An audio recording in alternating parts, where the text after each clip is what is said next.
നമസ്കാരം.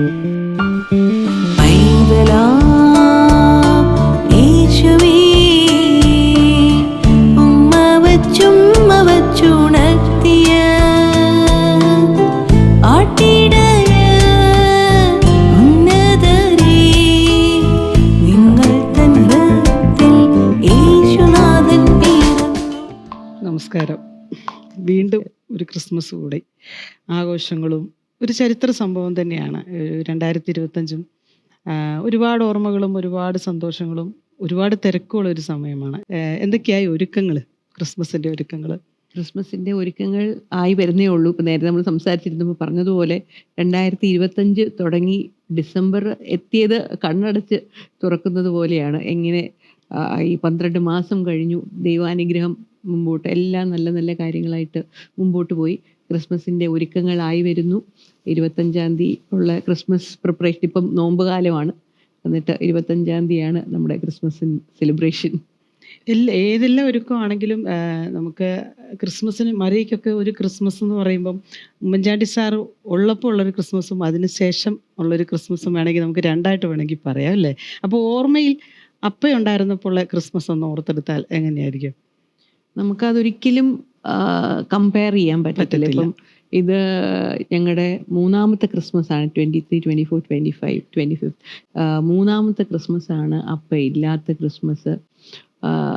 എന്താണ് അനുഭവം എന്ന് ചോദിച്ചു കഴിഞ്ഞാൽ, അപ്പ ഉള്ളപ്പം എന്ന് പറഞ്ഞാൽ അത് വീടൊരു നിറഞ്ഞൊരു അനുഭവമായിരുന്നു ക്രിസ്മസ്. എന്നും എല്ലാ ക്രിസ്മസിനും ഞങ്ങൾ ഒരുമിച്ച്, അപ്പം എത്ര തിരക്കുണ്ടെങ്കിലും ക്രിസ്മസും ഈസ്റ്ററും കഴിവതും തിരുവനന്തപുരത്ത് ഞങ്ങളുടെ കൂടെ ബ്രേക്ക്ഫാസ്റ്റ് രാവിലെ കാണുമായിരുന്നു. നമ്മൾ ഒരുമിച്ചാണ്. അപ്പം നോമ്പ് വീടിയിട്ട് 25-ാം തീയതിയാണ് അപ്പവും സ്റ്റൂവും നമ്മുടെ ബ്രേക്ക്ഫാസ്റ്റ്. നമ്മൾ പള്ളിയിൽ പോയി വന്ന് നോമ്പ് മുറിച്ച് ബ്രേക്ക്ഫാസ്റ്റ് ഒരുമിച്ച്, അതൊരു സന്തോഷമായിരുന്നു. അതൊരിക്കലും ഇന്നിപ്പം കഴിഞ്ഞ 3 വർഷമായിട്ട് ഒരു ശൂന്യതയാണ്. അതെന്തെങ്കിലും കവറപ്പ് ചെയ്യാൻ പറ്റുമോ എന്ന് ചോദിച്ചാൽ എനിക്ക് തോന്നുന്നില്ല. എന്നാണ് ഇപ്പം റീസെൻ്റ്ലി ഇപ്പോൾ 2 ദിവസം മുമ്പ് ഞങ്ങളെല്ലാവരും കൂടി ഒരു ഫാമിലി ഫോട്ടോ എടുത്തു. ഫാമിലി ഫോട്ടോ പണ്ടപ്പോൾ, പക്ഷേ അമ്മയും ഞങ്ങൾ 3 മക്കളും കൂടെ നിന്ന് ഫാമിലി ഫോട്ടോ എടുത്തപ്പോൾ പക്ഷെ ആ ഫാമിലി ഫോട്ടോ ഇൻകംപ്ലീറ്റ് ആണ്. അപ്പം ഉള്ളപ്പോൾ ഉള്ള ഒരു ഷൈനിങ് ആ ഫോട്ടോയ്ക്കില്ല എന്ന് ആ ഫോട്ടോ കണ്ടപ്പം എനിക്ക് തോന്നി. മറ്റേത് ഞങ്ങൾക്കുണ്ടാകുന്ന ആ മനസ്സിനകത്തു നിന്നുണ്ടാകുന്ന ആ ഒരു സന്തോഷം, അത് എല്ലാവർക്കും അങ്ങനെ തന്നെ ആയിരിക്കുമല്ലോ. അപ്പനെന്ന് പറയുമ്പം ഫാദർ ഫിഗർ, അതൊരിക്കലും നമുക്ക് നികത്താൻ പറ്റുന്നത് അല്ല. ഭയങ്കര ഒരു സന്തോഷമായിരുന്നു. പലപ്പോഴും പറഞ്ഞു കേട്ടിട്ടുണ്ട്, നിങ്ങൾക്ക് അപ്പയെ കിട്ടിയിട്ടില്ല, അപ്പയുടെ കൂടെ നിങ്ങൾക്ക് സ്പെൻഡ് ചെയ്യാൻ സമയം ഒട്ടും ലഭിച്ചിട്ടില്ല. ഇങ്ങനെയുള്ള ആഘോഷങ്ങളായിരിക്കുമല്ലോ ഏറ്റവും കൂടുതൽ കുറച്ച് സമയം അപ്പയുടെ കൂടെ ചേർന്നിരിക്കാൻ പറ്റുന്നവർ. അതിൽ അപ്പം മരിക്കുന്നതിന് മുൻപ് വരെ നമുക്കുള്ള ഓർമ്മകളായിരിക്കും പെട്ടെന്ന് കിട്ടുന്നത്. അതിനേക്കാൾ കുറച്ചുകൂടെ ബാക്കോട്ട് പോയാൽ ഒരുമിച്ച് ആഘോഷിച്ച, ഏറ്റവും എല്ലാവരും കൂടെ ചേർന്ന് ആഘോഷിച്ച ഒരു ക്രിസ്മസിൻ്റെ ഓർമ്മ ഷെയർ ചെയ്യാമോ? ക്രിസ്മസ് എന്ന് പറയുമ്പോൾ ഞങ്ങൾ എല്ലാ വർഷവും ക്രിസ്മസ് ഞങ്ങൾക്ക് സ്റ്റാൻഡേർഡ് ആയിരുന്നു. എപ്പോഴും നമ്മൾ ഒരുമിച്ച് രാവിലെ പള്ളിയിൽ പോയിട്ട് വന്നിട്ട് ചിലപ്പം പള്ളിയിൽ നമുക്ക് നേർച്ച കാണുമായിരിക്കും. എന്നാലും നമ്മൾ ചിലപ്പം ഉണ്ടെങ്കിൽ അങ്ങനെ ചെറുതായിട്ടൊന്ന് കഴിച്ചിട്ട് വീട്ടിൽ വന്ന് വീട്ടുകാരുമായിട്ട് ഒരു ബ്രേക്ക്ഫാസ്റ്റ് ആയിരുന്നു പതിവ്. പിന്നെ അപ്പം ഉണ്ടായിരുന്നപ്പോൾ ഞങ്ങൾ എപ്പോഴും ഡിസംബർ ഫസ്റ്റ് വീക്കിൽ തന്നെ ക്രിസ്മസ് സ്റ്റാർ ഇടും, പുൽക്കൂട് വയ്ക്കും, ട്രീ വെക്കും. പക്ഷേ ഇപ്പോൾ കഴിഞ്ഞ 3 വർഷമായിട്ട് ഞങ്ങളിതൊന്നും ചെയ്തിട്ടില്ല. അതൊരു പിന്നെ എൻ്റെ ചെറുപ്പത്തിലെ എനിക്കുള്ളൊരു ഓർമ്മ എന്ന് പറയുമ്പോൾ, ഞങ്ങളുടെ ചെറുപ്പകാലം തൊട്ട്, അത് ചെറുപ്പത്തിലാണ് അപ്പയും അമ്മയും ഞങ്ങൾക്ക് ഈ ക്രിസ്മസ് ഗിഫ്റ്റ് വയ്ക്കുമായിരുന്നു. എന്നിട്ട് ഞങ്ങൾ എനിക്കറിയത്തില്ലായിരുന്നു. അപ്പോൾ ഇവർ ക്രിസ്മസിൻ്റെ തലേന്ന് പറയും, ക്രിസ്മസ് പാപ്പ വരും, സാന്റാക്ലോസ് വരും, നിങ്ങൾക്കുള്ള ഗിഫ്റ്റ് ഇവിടെ വെച്ചിരിക്കും. എന്നിട്ട് രാവിലെ ആകുമ്പോൾ ഞങ്ങൾ ഓടി നടന്ന് ഗിഫ്റ്റ് തപ്പിയെടുക്കും. പക്ഷേ ഞാനപ്പം അച്ചു എന്നെക്കാട്ടി കുറച്ചുകൂടെ സ്മാർട്ടാണ്. അപ്പോൾ അവള് മനസ്സിലാക്കി ഇവർ വെച്ചതാണ്. പക്ഷെ ഞാൻ വിശ്വസിക്കുമായിരുന്നു ഇത് സാന്റാക്ലോസ് വന്ന് വെച്ചിരുന്നത്. അത് ഞങ്ങളുടെ ചെറുപ്പത്തിലുള്ള ഒരു നല്ലൊരു ഓർമ്മയാണ്. പിന്നെ ഞങ്ങളുടെ ക്രിസ്മസ് വലുതായപ്പം എപ്പോഴും ഒരുപോലെയാണ് ആ സന്തോഷം. അത് കഴിഞ്ഞ് അപ്പ പുതുപ്പള്ളിക്ക് പോവും, ചിലപ്പം ഞങ്ങളും പുതുപ്പള്ളിക്ക് പോവും. അങ്ങനെയായിരുന്നു ഞങ്ങളുടെ ക്രിസ്മസ്. പിന്നെ 2022 ഞങ്ങൾ അവസാനമായി സെലിബ്രേറ്റ് ചെയ്ത ക്രിസ്മസ്. അതിൽ അപ്പ നിർബന്ധം പിടിച്ച് ഞങ്ങളെല്ലാവരും ഒരുമിച്ചുണ്ടായിരുന്നു. ബാംഗ്ലൂരായിരുന്നു. അപ്പയ്ക്ക് എനിക്ക് തോന്നുന്നു അപ്പയുടെ മനസ്സിലുണ്ടായിരുന്നായിരിക്കാം 23 ഞങ്ങളുടെ കൂടെ കാണത്തില്ല എന്നുള്ളത്. എന്തുകൊണ്ടോ ഞാനും എൻ്റെ മോനും ട്രിവാൻഡ്രത്തായിരുന്നു കുറച്ച് ദിവസത്തേക്ക് വന്നതാണ്. പക്ഷെ അപ്പ നിർബന്ധം പിടിച്ച് നിങ്ങൾ വരണം എന്ന് പറഞ്ഞ് ഒരുമിച്ച് ഒരു ക്രിസ്മസ് ആഘോഷിച്ചു. ഞങ്ങൾ ഫോട്ടോ ഒക്കെ എടുത്തു. അതൊരു ഓർമ്മയായി. അടുത്ത ക്രിസ്മസിന് അപ്പയില്ലായിരുന്നു. നമ്മൾ ഗിഫ്റ്റിനെ പറ്റി പറഞ്ഞല്ലോ, അത്രയും ബാക്കോട്ട് പോകുമ്പോൾ നമുക്ക് കിട്ടിയ ഗിഫ്റ്റിൽ നിന്നും ഇപ്പം കിട്ടുന്ന ഗിഫ്റ്റുകളൊക്കെ വളരെ വ്യത്യസ്തമാണ്. നമുക്ക് ഗിഫ്റ്റുകളൊന്നും കിട്ടുന്നില്ലെന്ന് വേണമെങ്കിൽ പറയാം. അങ്ങനെ ഒരു ഓർത്തെടുക്കാനുള്ളൊരു ഗിഫ്റ്റ് അതിൽ നിന്ന് വയ്ക്കുമ്പോൾ യേശുക്രിസ്തുവാണ് നമുക്ക് കിട്ടിയ ഏറ്റവും വലിയ ഗിഫ്റ്റ്. അത് നമ്മുടെ കൂടെ ഉള്ളതാണല്ലോ നമ്മുടെ സമാധാനമല്ല. നിങ്ങൾ കുടുംബമായി അല്ലെങ്കിൽ പപ്പയോട് ചേർന്ന്, എനിക്ക് തോന്നുന്നു പപ്പ ഏറ്റവും ക്രിസ്മസ് വരുമ്പം ഏറ്റവും ആഗ്രഹിച്ചൊരു സംഭവമായിരുന്നു നമ്മുടെ മെലോഡിയ പ്രൊഡക്ഷൻസ്. ഒരു മ്യൂസിക് പപ്പയ്ക്കും ഭയങ്കര ഇഷ്ടമായിരുന്നു തോന്നല്ലേ, അതിന്റെ മുൻകൈ എടുത്ത്. എന്തായിരുന്നു അതിന്റെ ഒരു പപ്പയ്ക്ക് ഇത്രയും അതിനോടൊരു സ്നേഹം തോന്നാൻ കാരണം? എന്ന് പറഞ്ഞാൽ അപ്പ ഞങ്ങളെ എല്ലാവരെയും, അത് ഫാമിലി എല്ലാവരെയും, ആരെയും ഒരിക്കലും നമ്മുടെ ഇഷ്ടത്തിന് എല്ലാം ഇതായിരുന്നു. അപ്പം ഞാനും എൻ്റെ ഫ്രണ്ട്സ് ഞങ്ങൾ 3-4 പേരിങ്ങനെ ഒരു കൂട്ടായ്മ, മെലോഡിയ എന്ന് പറഞ്ഞ ഒരു സൗഹൃദ കൂട്ടായ്മയാണ്, ഒരു ഗാനസംഘം. അത് മ്യൂസിക്കിനോട് പാഷനുള്ള ഒരു കൂട്ടം ആളുകളുടെ ഒരു. നിങ്ങളുടെ ചർച്ച മാത്രമാണോ അല്ല ഒരു ഇന്റർ ഡിനോമിനേഷൻ ആണോ? ഇതൊരു ചർച്ച് ബേസ്ഡ് അല്ല. ഇതിനകത്ത് എല്ലാവരും ഉണ്ട്. ഞങ്ങൾ തുടക്കത്തിൽ, ഇപ്പം ഇല്ല, സീനിയർ ക്വയർ മാത്രമേ ഉള്ളൂ. ഞങ്ങൾ 2012 തുടങ്ങുമ്പം 5 വയസ്സുള്ള എൻ്റെ മകൻ 5 വയസ്സുള്ളപ്പോഴാണ് തുടങ്ങുന്നത്. 5 വയസ്സുകാരൻ തൊട്ട് എല്ലാ ഏജ് ഗ്രൂപ്പിലുള്ളത്, ജാതി മത ഭേദമന്യേ ഉണ്ടായിരുന്ന ഒരു കൂട്ടായ്മയാണ്. ഇന്നും ഇപ്പം പക്ഷേ കോവിഡ് വന്നപ്പം ഞങ്ങളുടെ കിഡ്സ് സ്ക്വയർ നിന്നുപോയി. ബിക്കോസ് ഞങ്ങൾക്ക് പിന്നെ സ്റ്റുഡിയോയിലേക്കായി ഞങ്ങളുടെ പെർഫോമൻസ്. അപ്പോൾ അവിടെ വെച്ച് ഞങ്ങൾ കിഡ്സ് സ്ക്വയർ നിർത്തിയായിരുന്നു. പറഞ്ഞു വന്നത്, അപ്പം ഞങ്ങളുടെ എല്ലാ താല്പര്യങ്ങൾക്കും ഫുൾ സപ്പോർട്ടായിരുന്നു. അപ്പം മെലോഡി എങ്ങനെ തുടങ്ങി, അത് ഇപ്പം മെലോഡിയുടെ ഒരു വ്യത്യാസം എന്ന് പറഞ്ഞു കഴിഞ്ഞാൽ ചാരിറ്റി ബേസ്ഡ് ആണ്. ഇതൊരു കൂട്ടായ്മയാണ്. അപ്പം സംഗീതവും സാന്ത്വനവും ഇത് ഒരുമിച്ച് കൊണ്ടുപോവുക എന്നുള്ളതാണ് അതിൻ്റെ ഒരു ലക്ഷ്യം. അപ്പം അതിൻ്റെ ഒരു കാര്യം അപ്പം ഞങ്ങളുടെ ഉദ്ഘാടനം നടത്തിയത് തന്നെ അപ്പയാണ്. അത് കഴിഞ്ഞ് 3 പ്രാവശ്യം അപ്പോൾ ഉദ്ഘാടകനായിട്ട് വന്നിട്ടുണ്ട്. 2021 അവസാനം വരുന്നത്. പിന്നെ 22 ആയപ്പം ചികിത്സയ്ക്ക് പോയി. 23 മരിക്കും. ഇന്ന് നമുക്ക് ആ ചാരിറ്റിയോട് ചേർന്ന മെലോഡിയെ മുന്നോട്ട് കൊണ്ടുപോകാൻ കഴിയുന്നുണ്ടല്ലേ? ഈ വർഷവും നമ്മൾ നടത്തി. ഞങ്ങളുടെ 14ാം വാർഷികം കഴിഞ്ഞു. അത് ഒരു ദൈവാനുഗ്രഹമാണ്. 14 വർഷം ഞങ്ങൾക്ക് ഇത് ഇങ്ങനെ ഒരു പറ്റം നല്ല സംഗീതം സമൂഹത്തിന് നൽകാനും അതോടൊപ്പം കുറേ പേരെ സഹായിക്കാൻ സാധിച്ചു എന്നുള്ളത് വളരെയേറെ നമുക്ക് വളരെ ഒരു സാറ്റിസ്ഫാക്ഷൻ നൽകുന്നൊരു കാര്യമാണ്. ദൈവാനുഗ്രഹിച്ച് അടുത്ത വർഷമാകുമ്പോൾ 15 വർഷം തികയുകയാണ്. പുതിയ പ്രൊഡക്ഷൻസ് ഇറങ്ങുന്നുണ്ടോ? എല്ലാ വർഷവും ഞങ്ങളുടെ എല്ലാ വർഷവും ഞങ്ങളുടെ പാട്ടുകൾ ഇറങ്ങാറുണ്ട്. പിന്നെ പല പഴയ പാട്ടുകളും പാടും. അപ്പം നമ്മൾ എന്തായാലും മെലോഡിയ പ്രൊഡക്ഷനെ പറ്റി പറഞ്ഞപ്പോൾ പ്രേക്ഷകർക്ക് അത് എന്താണെന്നൊന്ന് കേൾക്കണ്ടേ?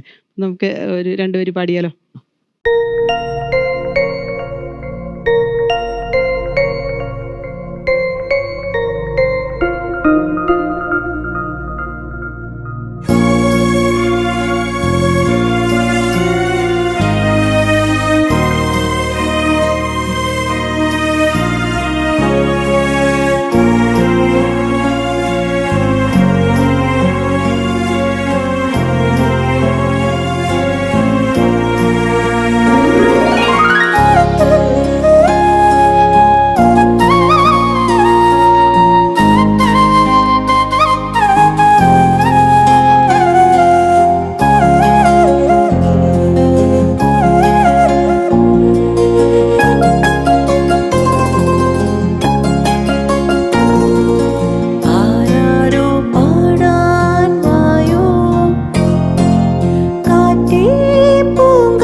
അപ്പയുള്ളപ്പോൾ തന്നെ എല്ലാ വർഷവും മുടങ്ങാതെ ഒരു മ്യൂസിക് പ്രൊഡക്ഷനായിട്ടാണ് മെലോഡിയ ഒരു വലിയൊരു ഗിഫ്റ്റാണ് സമൂഹത്തിന് തരുന്നത്. എന്താണ് അങ്ങനെ ഒരു കൺസെപ്റ്റ് അപ്പയ്ക്ക്?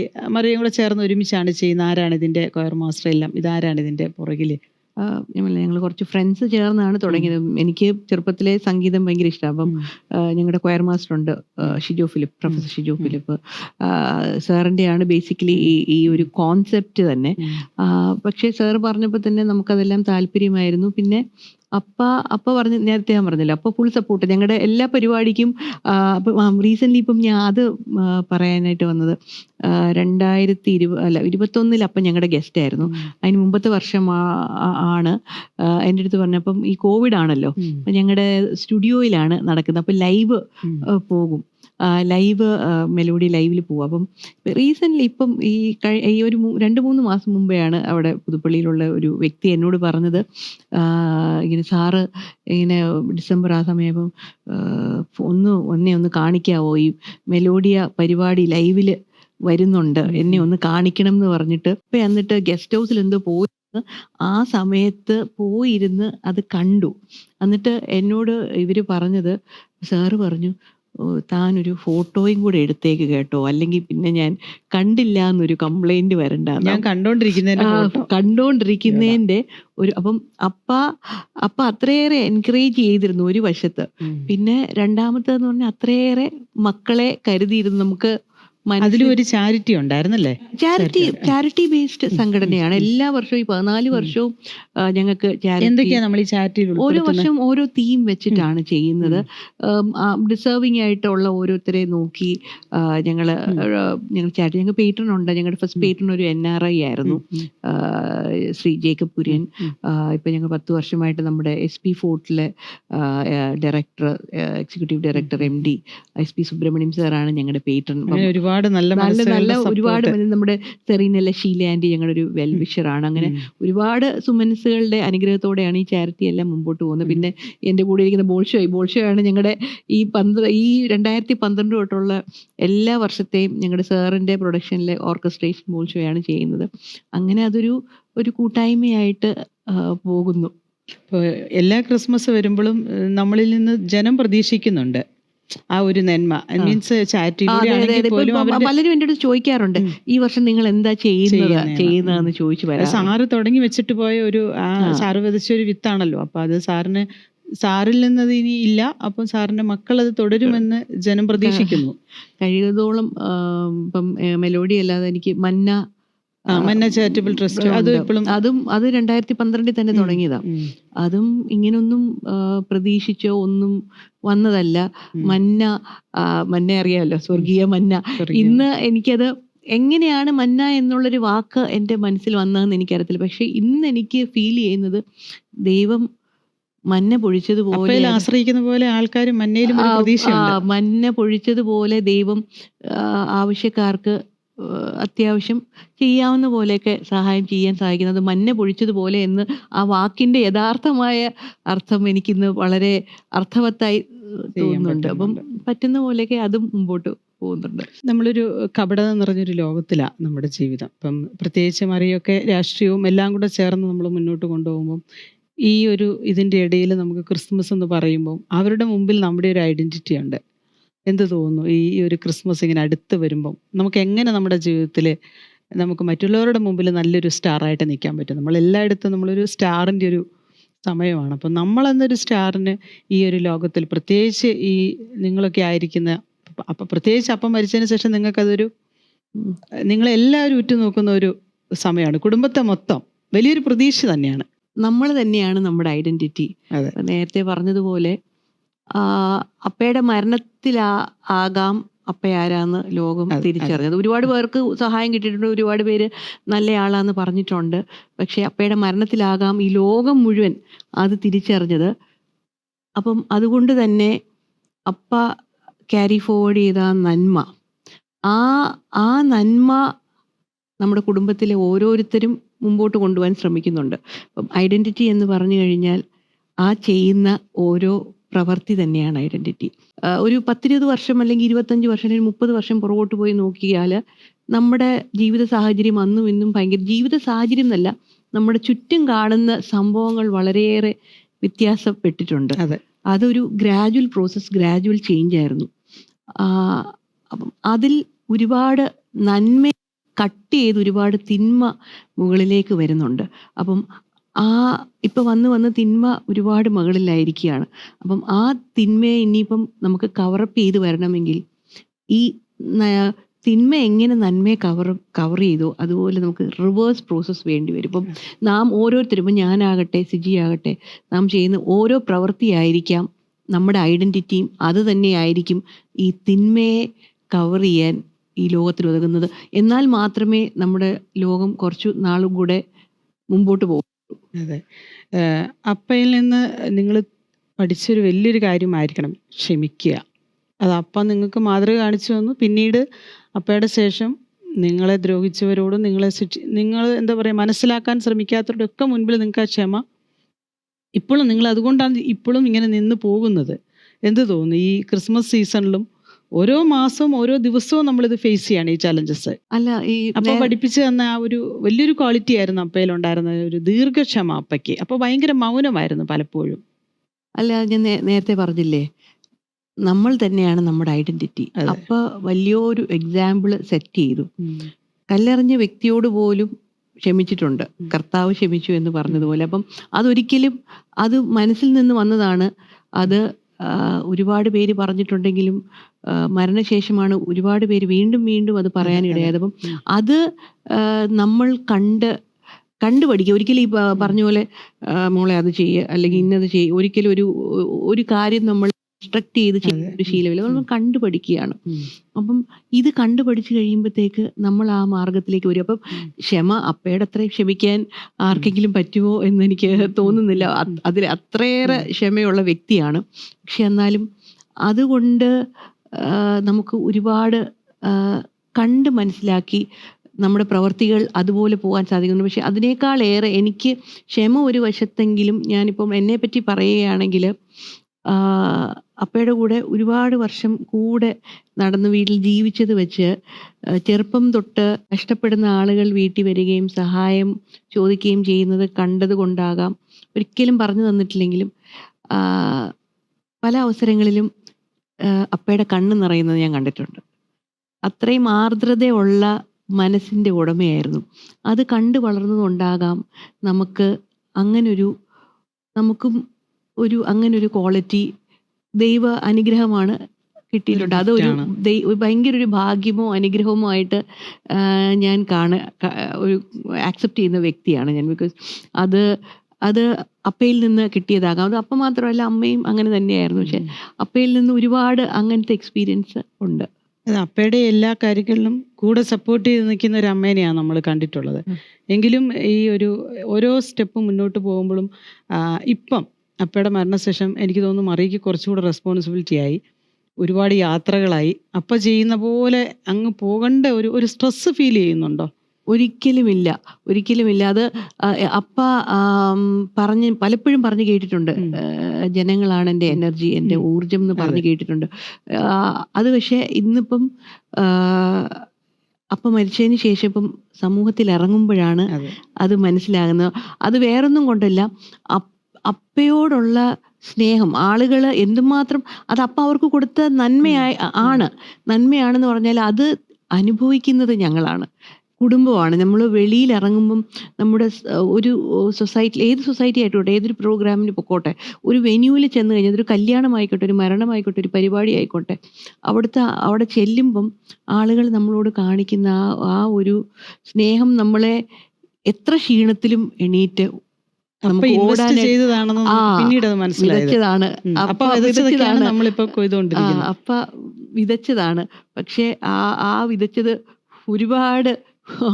ഒരുപാട് കരുതലാണ് ഞങ്ങൾക്ക് കിട്ടുന്നത്. അപ്പം അതുകൊണ്ട് അതൊരു എനർജിയായി മാറുകയാണ്. അപ്പം ആളുകൾ സ്നേഹം, അപ്പയുടെ മരണത്തിൽ ലക്ഷക്കണക്കിന് ആളുകൾ കരഞ്ഞു. ഞാൻ കരഞ്ഞതിന് റീസൺ ഉണ്ട്, ഞങ്ങളുടെ ഫാമിലി മെമ്പേഴ്സ് കരഞ്ഞതിന് റീസൺ ഉണ്ട്. പക്ഷേ യാതൊരു ബന്ധമില്ലാത്ത ലക്ഷക്കണക്കിന് ആളുകൾ കരഞ്ഞു. ആ കരച്ചില് അന്ന് അവർ കരഞ്ഞു അപ്പയുടെ മരണത്തില്. ഇന്ന് അപ്പയ്ക്ക് അവർക്ക് അപ്പയെ കാണാൻ പറ്റാത്തത് കൊണ്ട് ആ സ്നേഹം മുഴുവൻ അവർ ഞങ്ങൾക്ക് തരികയാണ്. അതാണ് ഇന്ന് എന്നോട് ചോദിക്കുകയാണെങ്കിൽ ഞങ്ങളെ മുമ്പോട്ട് ഓടിക്കുന്ന എനർജി തന്നെ. ഈ ഒരിക്കലും ഫില്ല് ചെയ്യാൻ പറ്റാത്ത ശൂന്യത എന്ന് പറഞ്ഞില്ലേ, അതിനെ ഫില്ല് ചെയ്യാൻ പറ്റില്ലെങ്കിലും ആ ശൂന്യത ഫില്ല് ചെയ്യാൻ പറ്റത്തില്ലെങ്കിലും നമുക്ക് കുറച്ച് ആശ്വാസം കിട്ടുന്നത് അതുകൊണ്ടാണ്. നമ്മളെപ്പോഴും പറയും മറ്റുള്ളവർക്കൊരു നന്മ ചെയ്ത് കൊടുത്ത് ആ നന്മയിലൊരു ഫ്രൂട്ട് വന്നത് കാണുമ്പോഴാണ് നമുക്കൊരു തൃപ്തി വരുന്നത്. ഇപ്പം ക്രിസ്മസ് ആണെങ്കിലും ദേവാലയങ്ങൾ ഒരുങ്ങുന്നു, പുൽക്കൂടുകൾ, ഗിഫ്റ്റുകൾ എല്ലാം ഒരു ചർച്ചകളെല്ലാം ഭയങ്കര ഒരു ബിസി ആയ ഒരു സമയമാണ്. നമ്മളെല്ലാം ഒരുങ്ങുവാണ്. ഇപ്പം നോമ്പാണ്, 25 നോമ്പ് എല്ലാം ഉണ്ട്. നമ്മുടെ ഒരു പഴയ കാലം നമ്മൾ നേരത്തെ പറഞ്ഞ പോലെ കാർഡുകൾ കിട്ടിയെന്ന് ഒരു ഓർമ്മയിലോ ഓർക്കുന്നുണ്ട്. നമുക്കൊരു ക്രിസ്മസ് കാർഡിന് വേണ്ടി ഉണ്ടായിട്ടുണ്ട് അങ്ങനെ ഒരു. പിന്നെ ഞാൻ പണ്ട് ചെറുപ്പത്തിൽ, ഇന്നിപ്പം എല്ലാം പോയി, ഇപ്പം എല്ലാം വാട്സാപ്പിലാണല്ലോ വരുന്നത്. പണ്ട് എനിക്ക് ഓർമ്മയുണ്ട്, ചെറുപ്പത്തില് എനിക്കറിയാം അപ്പ ക്രിസ്മസ് ന്യൂ ഇയർ ആകുമ്പം അപ്പ ഉമ്മൻചാണ്ടി എന്ന് പറഞ്ഞ് merry Christmas happy new year എന്ന് പറഞ്ഞ് അങ്ങനത്തെ കാർഡ്സ് എഴുതി. പിന്നെ ആ സീസണിൽ നമ്മൾ അഡ്രസ് എഴുതി അയക്കലാണ്. അപ്പം അപ്പയുടെ ഓഫീസിൽ സ്റ്റാഫ് അഡ്രസ് ചെയ്തപ്പോൾ 100 കണക്കിന് 1000 കാർഡ്സ് ഒക്കെയാണ് അയച്ചുകൊണ്ടിരുന്നത്. ഇന്നൊക്കെ പക്ഷേ അതൊന്നുമില്ല. എല്ലാം ഇപ്പോൾ എല്ലാം വാട്സാപ്പിൽ ഓൺലൈനിലായതുകൊണ്ട് വളരെ ചുരുക്കം പേര് ഫോൺ വിളിച്ച് വിഷയം. പക്ഷെ ബാക്കി ഇപ്പൊ കാർഡെന്ന് പറഞ്ഞത് നിന്നു എന്ന് തോന്നുന്നു. അങ്ങനെ കിട്ടാറ് തന്നെ ഇല്ല. അല്ല, ആരുമില്ല. വേണമെങ്കിൽ നമുക്ക് ഡിജിറ്റൽ ഈ പറഞ്ഞ സോഷ്യൽ മീഡിയ പ്ലാറ്റ്ഫോമിലൂടെ അത്രേ ഉള്ളൂ. ആ ഒരു ഇതിലേക്ക് ഒതുങ്ങി. ഇപ്പം നല്ല ഫുഡ് ഉണ്ടാക്കുന്നു, ബന്ധുക്കളെല്ലാം ഒരുമിച്ച് കൂടുന്നു. അങ്ങനെയൊന്നുമുള്ള ആഘോഷങ്ങൾ ഉള്ളപ്പോഴും ചിന്തിച്ചിട്ടുണ്ടോ ക്രിസ്തു അവരുടെ ഒന്നും മതിയില്ല എന്നൊരു ഫീല്? ആ ഒറ്റ ദിവസം കൊണ്ട് അതെല്ലാം അവസാനിക്കുന്നു. പിറ്റേ ദിവസം അല്ലേ ആ ഒരു അവസ്ഥയിലേക്കല്ലേ ഇപ്പൊ പോകുന്നത്? എന്ത് തോന്നുന്നു? ഞാൻ നേരത്തെ പറഞ്ഞല്ലോ, നമ്മുടെ സൊസൈറ്റിയിൽ ആസ് സച്ച് ചേഞ്ച് വന്നുകൊണ്ടിരിക്കുകയാണ്. അത് പല പല റീസൺ കൊണ്ടാണ്. അപ്പോൾ ഇന്നിപ്പോൾ നമ്മുടെ ഈ നേരത്തെ നമ്മൾ കാർഡ് കൊടുക്കുന്നു എന്ന് പറഞ്ഞു. നമ്മളെപ്പോഴും പണ്ടൊക്കെ നമ്മൾ ഒരുമിച്ച് കൂടുമായിരുന്നു, നമ്മൾ സ്നേഹം പങ്കിടുമായിരുന്നു, സംസാരിക്കുമായിരുന്നു. ഇന്ന് അതെല്ലാം കുറഞ്ഞു. ഇപ്പം ഒരു ബർത്ത്ഡേ വിഷ് ചെയ്യാൻ പോലും ഫോൺ വിളിക്കുന്നത് പോലും ഒരു സ്പെഷ്യൽ കുക്കിംഗ് പോലും ഇല്ല. ഇൻസ്റ്റന്റ് ആയിട്ട് കിട്ടുന്ന എല്ലാം കുക്കിംഗ് ഒന്നുമില്ല. നമ്മുടെ ഒരു സ്നേഹം പങ്കിടാനായിട്ടുള്ള ഒരു ഫോറം നമുക്കൊരു മാക്സിമം എല്ലാവരും മൊബൈലിലാണ്. എല്ലാവരും നമ്മൾ അങ്ങനെയുള്ള വിഷിങ് വരെ, സംസാരം വരെ കുറഞ്ഞു പോയി. നമ്മളിപ്പോൾ ഒരു ബർത്ത്ഡേ ആയിട്ട് നമ്മളൊരു റെസ്റ്റോറൻറ്റ് അല്ലെങ്കിൽ ഒരു സെലിബ്രേറ്റ് ചെയ്യുന്നിടത്ത് പോയി എന്ന് വെച്ചു, അവിടെ പോയാലും കാണുന്നത് ചിലപ്പം 4 പേരുണ്ടെങ്കിൽ അമ്മയും അപ്പനും 2 മക്കളും ഉണ്ടെങ്കിൽ 4 പേരും 4 മൊബൈലിലായിരിക്കാം.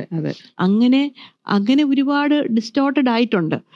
ഇതിനെയാണ് നേരത്തെ പറഞ്ഞത് നമുക്ക് തിരിച്ച് പിടിക്കാൻ പറ്റുമോ എന്ന് നോക്കണം എന്ന് പറഞ്ഞു. അല്ല, അത് ഇപ്പം രാഷ്ട്രീയത്തിലായാലും നമ്മുടെ വ്യക്തി ജീവിതത്തിലാണെങ്കിലും മൊത്തത്തിൽ നമ്മൾ മൊബൈലിലേക്ക് ഒതുങ്ങി കഴിഞ്ഞു. അതെ, കോൾ ചെയ്യാനും നമുക്ക് വളരെ കുറച്ച് സമയമല്ലേ നമ്മൾ എടുക്കുന്നുള്ളൂ. ഒന്നിനും നമുക്കും സമയമില്ല. നമ്മൾ ഫുള്ള് ഇതിലായി ഒരു തോന്നില്ല. ഇപ്പൊ നമ്മുടെ കുഞ്ഞുങ്ങളാണെങ്കിൽ പോലും ആ ഒരു ലോകത്താണ് അവര്. ചർച്ചിൽ പോയാൽ പോലും നമുക്ക് ഫോണ് ഓഫ് ചെയ്ത് നമ്മൾ പള്ളിയിൽ പോകുമ്പോഴും മൊബൈലായിട്ട് പോകുന്നത്. ഈ ഒരു സീസണും നമുക്ക് പണ്ടൊക്കെ ആയിരുന്നു തോന്നുന്നു നല്ല ഭക്ഷണങ്ങൾ ഉണ്ടാക്കുക. ഇന്നിപ്പോ അങ്ങനെയൊന്നുമില്ല. അങ്ങനെ എന്തെങ്കിലും സ്പെഷ്യൽ ഐറ്റംസ് കുക്ക് ചെയ്യുക, അങ്ങനെ എന്തെങ്കിലും പ്ലാൻ ഉണ്ടോ ഇപ്രാവശ്യം ക്രിസ്മസിന്? പറഞ്ഞല്ലോ, ക്രിസ്മസിന് എപ്പോഴെന്തായാലും അപ്പോ സ്റ്റൂവും കാണും. പക്ഷെ ആ ഒരു ശൂന്യത നമ്മള് ക്രിസ്മസ് അമ്മയ്ക്ക് അങ്ങനെ ഒരു പ്ലാൻ ഉണ്ടോ? അല്ല, അങ്ങനെ ഇപ്പൊ ഒരു പണ്ടാണെങ്കിൽ തിരുവനന്തപുരത്തായിരിക്കും. പക്ഷെ പണ്ടാണെങ്കിൽ ക്രിസ്മസിന് ഒരു പ്ലാനിങ് ഉണ്ട്. നമ്മളെ ക്രിസ്മസ് ട്രീ, സ്റ്റാർ, ചർച്ചിൽ പോയി നമ്മുടെ പണ്ടത്തെ പോലെ രാത്രി നമുക്ക് ഓരോ ഇപ്രാവശ്യം എനിക്ക് അറിയത്തില്ല ക്രിസ്മസ് സർവീസ് രാത്രിയാണോ. ഓൺലൈൻ അല്ല, നമുക്ക് പള്ളിയിൽ പോവാം. പള്ളിയിൽ പോയിട്ട് തന്നെയാണ്. പക്ഷെ അത് രാവിലെയാണോ രാത്രിയാണോ എന്ന് ഇപ്രാവശ്യം അറിയത്തില്ല. അത് മിക്കവാറും ഇവിടെ രാവിലെയാണ് നടക്കാറ് തിരുവനന്തപുരത്ത്. അപ്പം അത് പോയിട്ട് വരും. എന്നിട്ട് നോർമൽ രീതിയിലൊരു ഫുഡ് എന്നേ ഉള്ളൂ. പണ്ട് അങ്ങനല്ല, അത് നേരത്തെ പ്ലാൻഡ് ആണ്. അപ്പയുള്ളപ്പം ക്രിസ്മസിന് ചിലപ്പോൾ വേറെ കുറച്ച് പേര് വരും, ആരെങ്കിലും ഒക്കെ നെയ്ബേഴ്സ് അങ്ങനെയൊക്കെ വരും. എന്നിട്ട് ആ ഒരു സെലിബ്രേഷൻ ആണ് വീട്ടില്. മറിയെ സംബന്ധിച്ചിടത്തോളം പാട്ടിന് വേണ്ടി പ്രത്യേകിച്ച് മ്യൂസിക് ജീവിതത്തിൽ കൊണ്ട് നടക്കാനും മ്യൂസിക് സ്നേഹിക്കുന്ന ഒരു വ്യക്തിയാണ്. അതിൽ പിന്നെ പ്രത്യേകിച്ച് പറയണ്ട. പ്രത്യേകിച്ച് നമുക്ക് ഈ ക്രിസ്മസിൽ ഏത് പാട്ട് പാടാം?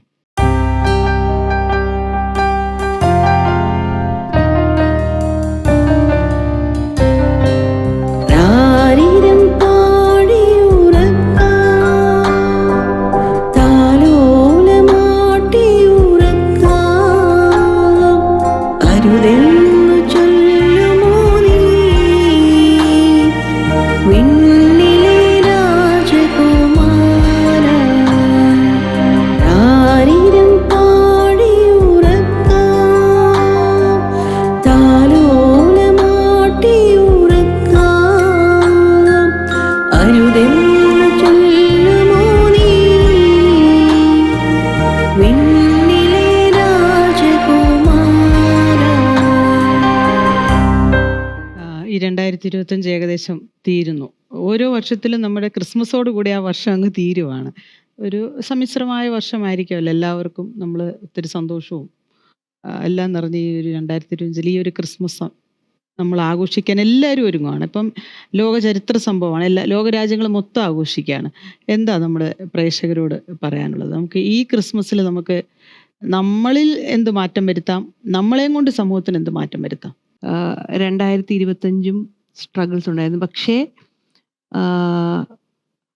ഡയമണ്ട് അത് മാറ്റുരച്ച് അത് ഷൈനിങ് കൂടുമെന്ന് പറഞ്ഞതുപോലെ നമ്മൾ നമ്മുടെ സ്ട്രഗിൾസിൽ കൂടെ എങ്ങനെ കടന്നു പോകുന്നു, അപ്പം ദൈവത്തോട് നമുക്ക് എന്തുമാത്രം നമുക്ക് വിശ്വാസത്തോടെ ഇരിക്കാൻ സാധിക്കും, അല്ലെങ്കിൽ ആ വിശ്വാസം കൈവിടാതെ മുമ്പോട്ട് പോകാൻ സാധിക്കുമ്പോഴാണ് നമുക്ക് ഡയമണ്ട് പോലെ തിളങ്ങാൻ പറ്റുന്നത്. അങ്ങനൊരു ജീവിതാനുഭവം എല്ലാവർക്കും ഉണ്ടാകട്ടെ. അതെല്ലാവർക്കും സാധിക്കും. എല്ലാവർക്കും ഒരു ഏറ്റവും നല്ല ഒരു ക്രിസ്മസും ഏറ്റവും അനുഗ്രഹപ്പെട്ട ഒരു ന്യൂ ഇയറും വിഷ് ചെയ്യാനാണ് ആഗ്രഹിക്കുന്നത്. എന്തായാലും ഇത്രയും സമയം നമുക്ക് ഒരു ചെറിയൊരു ചാറ്റായിരുന്നു. അങ്ങനെ ഈ 2025 കഴിഞ്ഞ് ഈ ക്രിസ്മസും കഴിയാൻ പോവുകയാണ്. നമുക്ക് മറിയ നേരത്തെ പറഞ്ഞ പോലെ വെല്ലുവിളികൾ നിറഞ്ഞത് തന്നെയായിരിക്കാം എല്ലാവർക്കും ഈ വർഷം. പ്രശ്നങ്ങളും പ്രതിസന്ധിയൊക്കെ ഉണ്ടെങ്കിലും കർത്താവ് കൂടെ ഉണ്ടായിരുന്നത് കൊണ്ട് നമ്മളെല്ലാം അതിനെ അതിജീവിച്ച് എവിടം വരെ എത്തി. ഇത്രയും തിരക്കിൻ്റെ ഇടയിൽ ആർഒസ് ടി വി പ്രേക്ഷകർക്ക് വേണ്ടി ഇത്രയും സമയം സ്പെൻഡ് ചെയ്തു. അതിലുപരി ഏറ്റവും ബെസ്റ്റായിട്ട് ഒരു മ്യൂസിക്, ആ മറിയയുടെ ഒരു ടാലൻറ്റ് ദൈവം തന്നിരിക്കുന്നത് മറിയ നന്നായിട്ട് യൂസ് ചെയ്യുന്നു. അത് ഷാർപ്പ് ചെയ്ത് കൊണ്ട് നടക്കുന്നു. അത് ഒളിച്ചു വെക്കാതെ ഇപ്പോഴും അതിനു വേണ്ടി സമയം മാറ്റി വയ്ക്കുന്ന വലിയൊരു കാര്യമാണ്. അതിൽ കിട്ടുന്നൊരു സന്തോഷവും സമാധാനവും അപ്പയുടെ ഒരു സപ്പോർട്ട് നേരത്തെ മുതലേ ഉണ്ടായിരുന്നുകൊണ്ട്. അപ്പോൾ ഒത്തിരി സമയം ഞങ്ങൾക്ക് വേണ്ടി സ്പെൻഡ് ചെയ്തതിന് ഒത്തിരി നന്ദി.